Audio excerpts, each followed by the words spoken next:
this is sort of interesting because it is actually Vargas, you know, who did the Playboy cartoon 70 years later.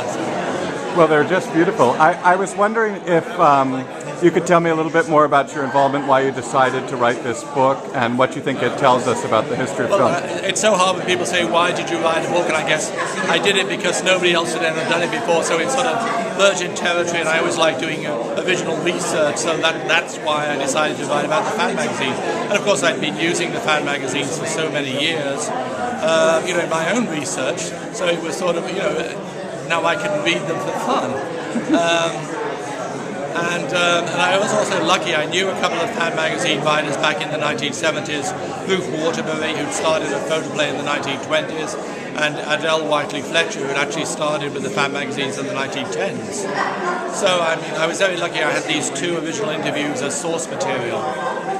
And what does tonight mean to you? Well, I'm really delighted that USC agreed to do this exhibit, obviously, because it helps sell the book, and let's be honest here. But at the same time, it's really nice that we can honour a lot of the sort of fan magazine writers, really, whose names mean nothing anymore to people. And what about having such a great Hollywood contingent come out tonight?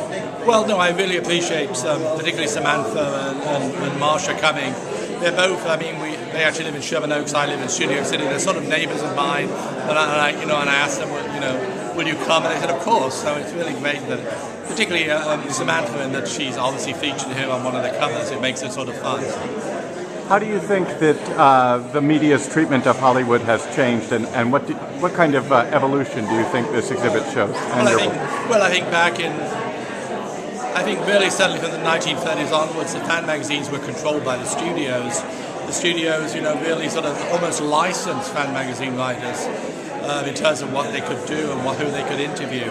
And it all changed in the 1950s once the studio system died, and also you had the sort of scandal magazine like Confidential coming to the fore. So from that point onwards, fan magazines went downhill. And I think actually the attitude of people towards stars really changed as well.